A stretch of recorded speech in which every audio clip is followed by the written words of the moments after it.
در تاجیکستان 6 نویبر انتخابات ریاست جمهوری برگزار می شود و اکثریت انتظار دارند که در آن دیگر باره امامعلی رحمان رئیس جمهوری فعلی تاجیکستان پیروز خواهد شد.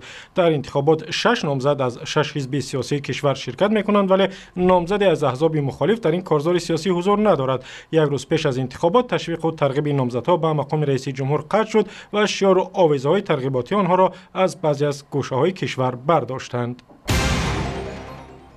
در آستانه انتخابات ریاست جمهوری دسترسی به تارنمای یوتیوب و خبرگزاری مستقل آزادگان در تاجیکستان محدود شده است. به قول مدیر این خبرگزاری، مقامات محدود شدن دسترسی به تارنمای آنها را شرح ندادند، ولی ممکن است که این کار به انتخابات ارتباط داشته باشد. این واقعیت این است که امروز در تاجیکستان دسترسی به سامانه آزادگان، سامانه خبرگزاری آزادگان چه در بخش تاجیکی چه در بخش روسی مسدود است. با توجه به اینکه در مکتوب اون اشاره به مفهوم یا واژه موقت است، به احتمال قوی این ارتباط دادن به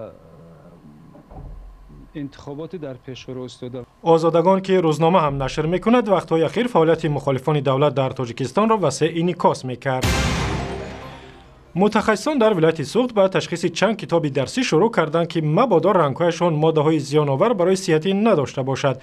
مرکزی واگیرشناسی ناحیه 8 میگوید نمونه‌های کتاب‌های زبان دولتی، زبان مادری، زبان انگلیسی برای مکتب‌های میانه را از دکان کتاب فروشی شوکت شریفوف ساکن ناحیه گرفتند که با رنگ و صفت بد چاپ شده است و به نظر شبهه آور می‌نماید. شوکت شریفوف رهبر سازمان حزب نهضت اسلامی در ناحیه 8 میگوید تفتیش‌های پی در هم دکان او به فعالیت حزبیش ارتباط دارد.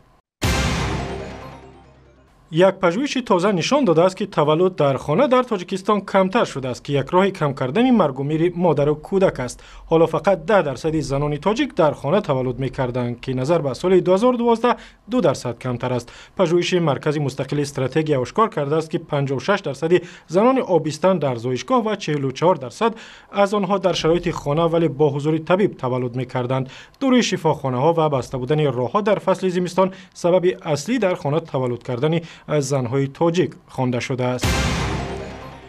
و فدراسیون فوتبولی تاجیکستان بهترین مربی بازیگر و بهترین داور در ماه اکتبر را اعلام کرد. جهانگیر ارگشف حملگر 19 ساله دسته استقلال دوشنبه بهترین بازیگر، مبین ارگشف سرمربی دسته خوجند بهترین مربی و روشن اشمتوف داور فیفا از قرغانتپه بهترین داور در ماه اکتبر اعلام شدند. هر کدام آنها از فدراسیون فوتبال 500 سومانی جایزه میگیرند.